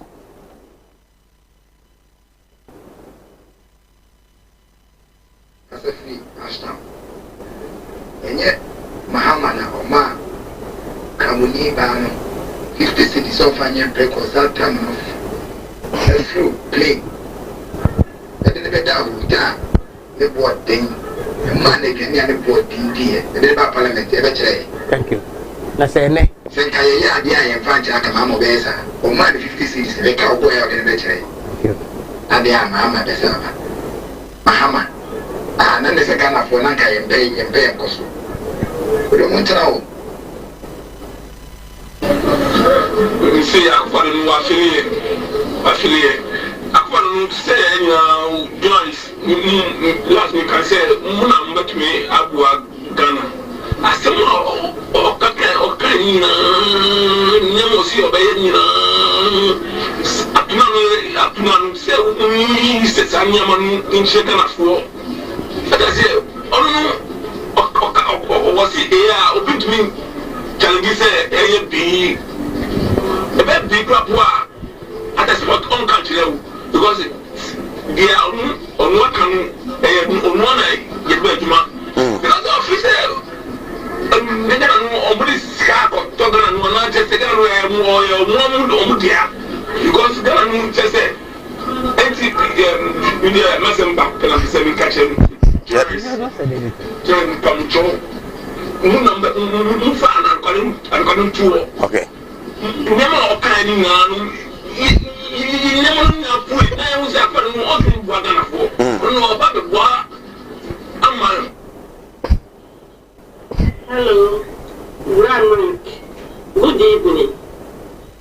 Pacho, I am my man, send a message to you. Now, you do in Kenya, intimate, the course so.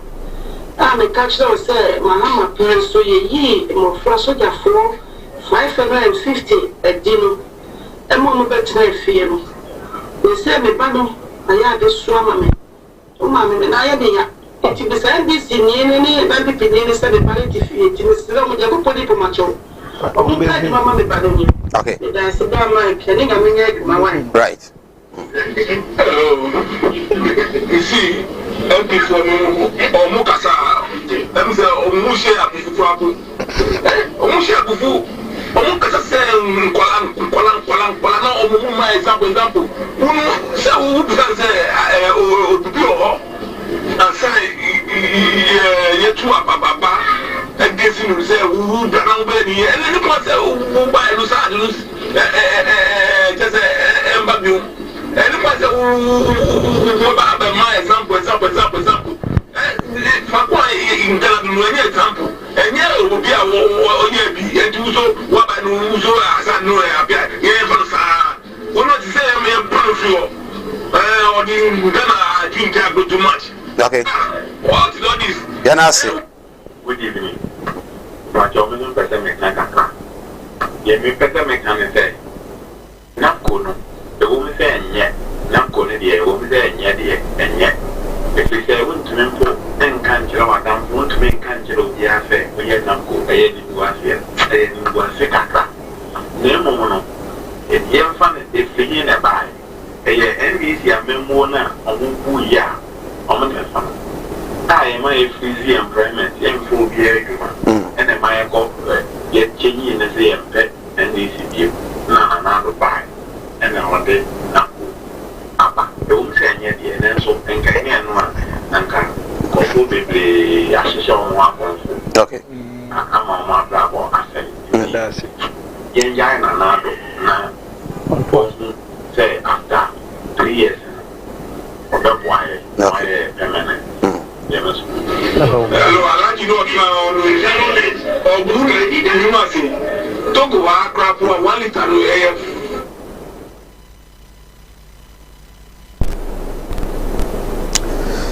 Right. We Emaju TV and Yakobo Ede Abano. Right. Uguso RS in Piazza and Command se unyamre na ote television hona o hwe wo do nkyerɛ so timi ba ebi so ade wo de ba yentimi emo yentimi kenkan enya hwe evrepem ebo ana yetimi ede ama na yakenkan etimi ede ama enche wi ahoma na to mo so timi afrɛ na etimi ede nkomo nana bedi de uguso o hwe a very good evening nana bedi de wo asafo say obodwuma kama enso ewo well yes Ghana over sub-Saharan Africa asumdue pa no yen etoso mienu omaya asumdue bu pa no Ghana is placed second. Good news to all of us. Nti o te Ghana we wadwen say oman no mu munya de oman no mu hye ne de ade a say ye pa na oyi Mauritius through ye wo ho. Do you believe that? Yes, a minute question, yes or no? Abroad, it's not a yes or no answer. And I'm a debate. Oh, say I can't assume you are Ghana for your hojo. So with that, I will agree because Ghana for hojo yenye basa basa. And nunti na obi ye kotoa ba obema ashen krofo bi ntade ne asoja fo no nipa kurewu abatu onum na party a yesisi no osusu se asumdwe ntimi de akokot yebu asem no asumdwe nti magam for that no okay what the toto amaya bi so a omo normal bi say nkebe soja no na say yes eno nti Ghana ya wasumdwe me that say was a good evening Sir Mike. Sometimes let's be serious in this country. Fuel prices has gone up and have this man attacking John Mahama. Is it John Mahama who is running the country now? Workers' salaries still remain at where it is. Ghana is dying gradually. Okay, and also at the end, who do you need teases? Semu Techimano de Frio. I think good evening. Our dear country is full of economic hardship. In fact, high cost of living, increment in lorry fares, introduction of heavy taxes. Senior, a president who promises to move the country from taxation to production, but now make you turn to introduce heavy taxes. Eh, me fence you. Or say, lawyer Elizabeth Ofusu, Ejare, MP for Techiman. We Opoku James, Deputy Youth Organizer, Techiman North, and Opoku Dear Freya, what they Abba. Good evening, Sir Mike. The MPP man is totally confused. They do not have anything good for Ghanaians. We are now tired of their lies and ready to vote them out come 2024. We, teacher Karim, Tepa, and a TDF Freya, what they Abba. Sir Mike, ask Reverend this simple question for me. Ask him, would there be a fuel increase if they come to power or not? His answer will determine where my vote will be. Okay. Sadiq Kumawood say, okay, the issue of the question I asked him, the same security, yes, in terms of peace. Ghana, the Equatorial Power, the second sub-Saharan Africa after Mauritius. Ujidi. Thank you very much, Semai. Roger, whilst he's answering my question, you can open the phone lines. Now, one who say, yet Ghana ha. Yes. Na yefa. I'm trying to say more NDC bebre. Empesa omu kanu krese Ghana peace wahano. So, on say obia tena baby. Who say peace wa Ghana. And in their ranking they took me interest in say parameters and I say nyomana omudi etika arrive into this particular window. And no hear me pa. Okay. Right. Standards now mudi to one by one by one. 10 no. Edi Ghana eba second no. And no hear me pa. Okay.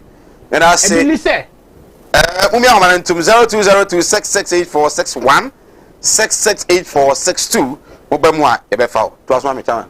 Ebini say intelligence of Ghana hanum. Right, my focus now. Good evening, sir. Would you be free? Yeah, just would you be free?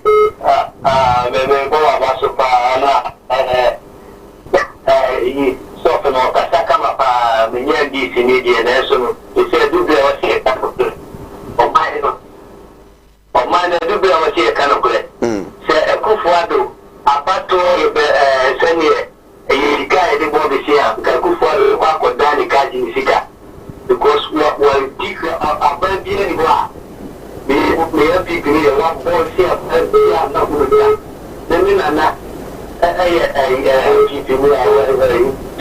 MPP ni ni ni MPP na kwa kote on the first 7 days na now my dad MPP ni wotu kan ko ita na so be our so okay yana asene for wachi hello good evening Emiliana hello okay good evening udin be free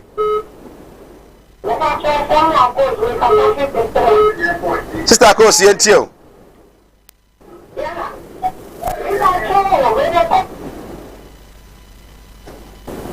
hello sister Kos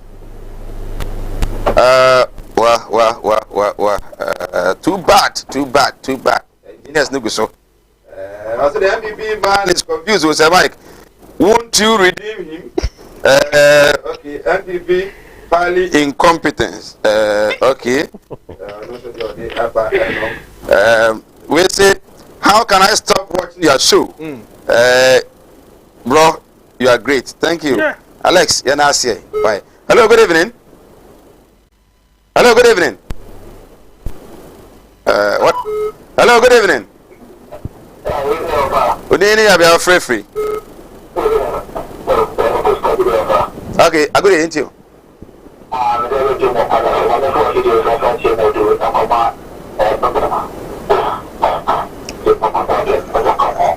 network for no then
okay good you're not saying for it nipa na dawson hello good evening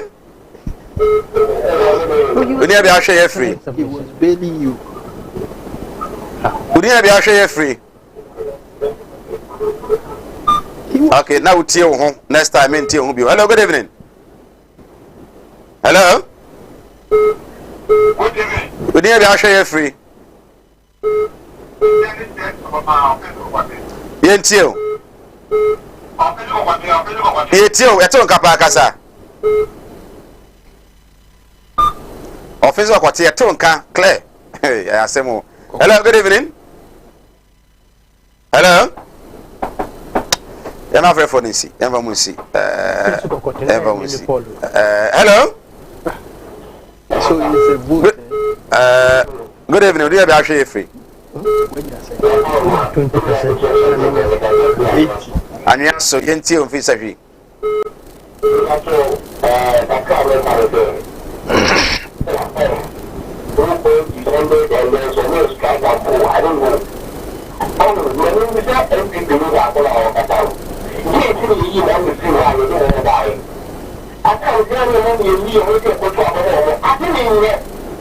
Disappointed.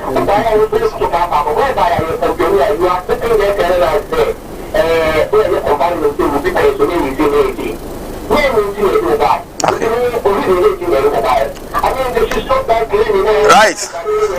Yana must say I'm running aso. Yana must say to me for be you mon fan cheye. I think that this time round I was say we said that 30 minutes. And tiacha kura na 5:30 na be phone lines na tum na mo so motimi ed madwenkyere etimi aba. But wachina wono se nyame wadom am we school. Wuti fie unya adwuma nya. Wachina me pese oni me share experience. Ebi so we adwuma bi bet enya no na wo pe but you are struggling we adwuma bi kakra bi I want to share your experience. Trust me, there are a lot of people are almost say so no me penifua ebia. Now your story could have touched any of them. Ti we school tifie, we adwuma nya na we adwuma utwi uba pragia bia wo bia we are struggling to survive. But what could school we diploma degree. Tomorrow I would like you to share your experience with me. It will be a one to tell what me afre now what's your experience.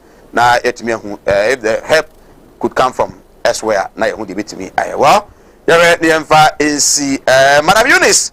What Tawhid SHS and your birthday. Happy birthday, dear. I mean, now on your case, Sounds Darlington, also multiple engineering services manager, Ashanti region. On foul, your one price when you may Oma, what they know, Emranton. Chairman, you call the crocra. 30 seconds. Me patron no crocra say. Me chat Dr. Bano, why? Me telling can't or you were so far. No, share in term during politics. Politics, new year. Debut, or that's now. Aha, near midi bay captain says, share, sir, who a dear, a sumbo amount. Nasa, who sana yesi kutana, ne fluenza, a fluenza, no ube who say, and who here pa, I didn't here. My main country, the peace. Okay, I want. Yes, so much. Yes. Okay. Check. Other countries, yes. Other countries, no. Sana yesi cars broad daylight. I had any year. Yet to me, a line of traffic, G cars more than 12 in a row. I had any year. You faster than me. I had no sanity. Okay. Yeah, I say, you have the opportunity to. You have been coming here, so no problem. Chairman is I do. Ashanti Regional Director Hefra, Sanson, a regional communication team member. Nyame adom na ebi before be tomorrow. Northeast region last time or contested chairmanship and I will lose by about 10 votes. Next elections MPP region or some of you Northeast as regional champion. Do one kind of well evangelist. Here kono the American Ghana for no say. Emraso memo obi anka wo kasaboa enhye wo yam. Wa kwan nya wunya kwan a kasam tumi no eye mu dia mo na mo ma ye politicians ye politician na nado nya ne pe no de betena ho eye mu bi na to ma no nti wo kanea edudum ka ho asem na se otie na sopam no ye ni ye a wo ho beto me wo kwan nye Ghana ye buying bossem. Okay. Ni sa no ma ye na ye nkasa mo bi ehunahuna obia. Mo bia ehunahuna obia Ghana no nyina ye Ghana enye NDC Ghana ana NDP Ghana ye nyina Ghana no ye dia ha era ye de juma de no besi na ye joada ye fa sada emfa my executive producer Samuel Kwabena Dakon, production manager Ochi Nozo, director Sam Dakus, DPO Kobe Frank Augustina and Loretta Omono de Boom Augustina Loretta MCR and MCR and VTR and Afi being comma me producer Bernard. Oh, you know the production manager Bernard and so a producer Nafi Mencha Emmanuel White over Takrati sorry Koforidua Eastern region Ima Yanchao and meeting edit Sir Mike Name eya dom na dom ya ochina no na yakop no nsia yebesia ya crowd Ozi animudia me manfo nyi bintina mo ne yira ebinu be from ho se me o ma asofo nso no mo nya ma asore ma akom obi o wa me ne wo kase stroke a chino wa ya stroke no enko malam sebra ya juma me ne da okay kwesi da ejuoda ebanada okuoda yawada efieda ana menya adwuma na efieda wo beto me yawo so me hwawo because nipa ana wo homeda nyankopon eni homeda okay akwala na wawo no akwala na nya 10 years eko 15 years